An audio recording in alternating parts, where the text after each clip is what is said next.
Yes, Super Mario Maker was probably the biggest reason to own a Wii U, and Nintendo really had to step the game up just to make sure it wouldn't be labeled Super Mario Maker Deluxe. Super Mario Maker 2 is one of the biggest Nintendo Switch games this year, and another reason to ditch the Wii U completely if Super Smash Bros. Ultimate didn't do it already.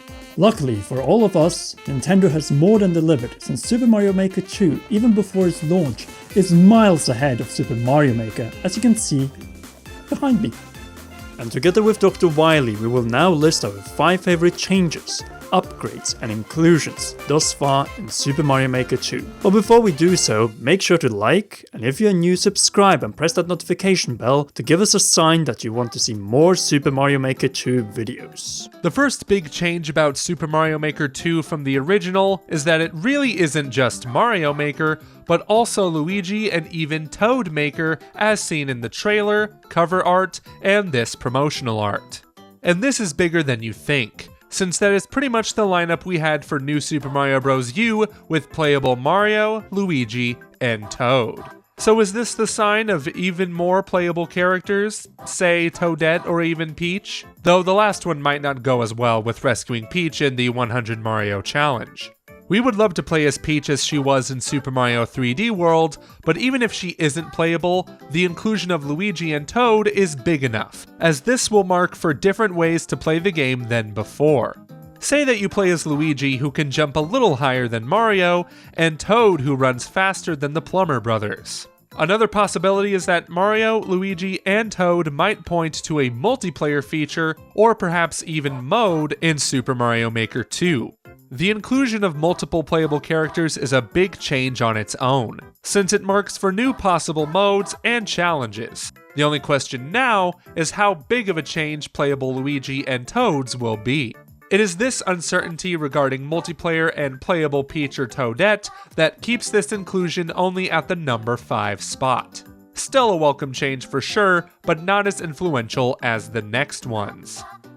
One of the most annoying things about Super Mario Maker was the 2-frame vertical limit, which didn't allow for the creation of complete vertical stages. However, based on the reveal trailer of Super Mario Maker 2, it appears that this limit has been broken, and that we will see proper vertical levels in the game. How is that? Well, 2 Super Mario World themed scenes from the reveal trailer. That will say that this one and this one stand as clear indications that vertical levels will be a new option in the game, where you climb your way to the top like in many recent Super Mario titles, such as New Super Mario Bros. U Deluxe. In their lengthy analysis, GameXplain pointed out that the red pipe, which is likely a speed pipe which we will get back to later, doesn't appear to be accessible, and the only way in this vertically scrolling stage is, as you guessed it, up. The use of collapsing donut blocks in this footage is another hint to the nature of this stage. Get as quickly up as possible, or else you will fall. It's a brief because the specific clip lasted for a mere 2 seconds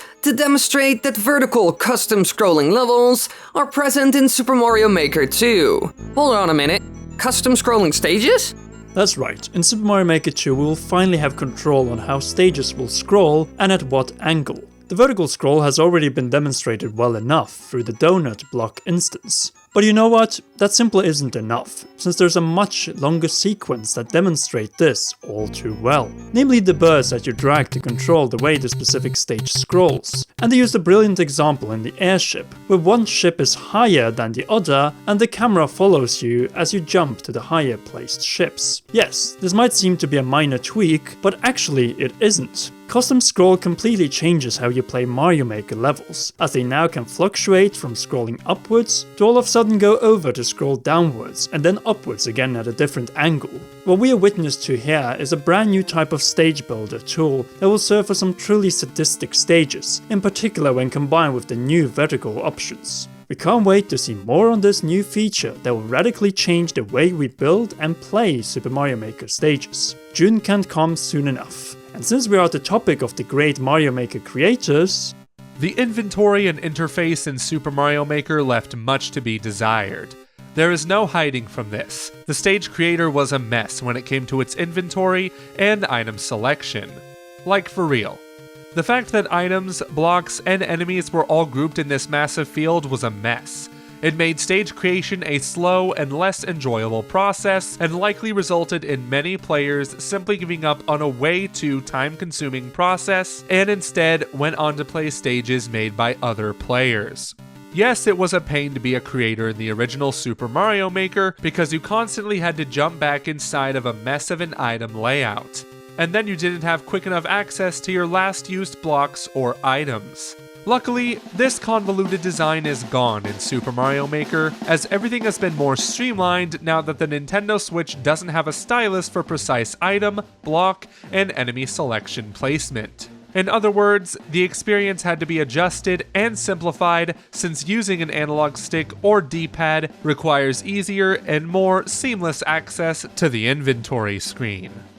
And turning this one into a wheel points to the importance of the analog stick. Roll around, select, and create. The magnifying glass is such a great change compared to the downward pointing arrow, which well opened up this. The many rows of objects would absolutely not have worked on the Nintendo Switch, and we can't state how glad we are for this important change from the Mario Maker team, which must have been based on personal experience, realizing that this simply had to change from the original Mario Maker. The solution they came up with the radial menus and the quick access now being tied to the last item you used, and not a row, will make life so much easier. This is the real quality of life product that Nintendo has always promised us. And with more convenience, there's also more room for expansion. Speaking of... slopes. That's it. On to the next one. I'm joking, but slopes are probably the one inclusion that people scream the loudest for of the features missing in Super Mario Maker. Slopes, slopes, slopes. And yes, Nintendo must have heard the message loud and clear, seeing that the first new terrain feature demonstrated in the reveal trailer was how you can now place slopes in your levels to slide and gain momentum to take out enemies or glide over longer distances. In fact, we're not only getting one type of slope, but two, steep and slight. And these again can be configured in an upward or downward setup.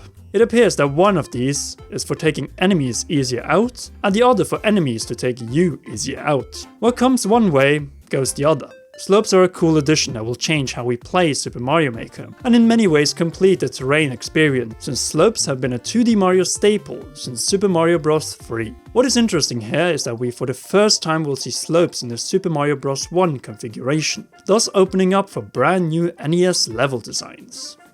Now then, with slopes out of the way, let's go over the more substantial changes, namely the new items and blocks, such as a Super Bell, Clear Warp Pipe, 10 coin, Snake Blocks, On and Off Blocks, and Teeter Totter to name a few. Next we have the new themes and terrain, which include water combined with ground, poison water, desert theme, snow or winter theme, and the exotic jungle theme. All of these will add greater variety to the levels. Then you have the new enemies such as the Angry Sun from Super Mario Bros. 3, which will chase you down and haunt your nightmares just like the original. Parachuting airborne enemies, as if having them on the ground wasn't enough of a pain, Ant Trooper, Wind Gusts, Piranha Creeper, Bonsai Bill, Boom Boom, and Koopa Troopa that will ram you in a car, to name a few others.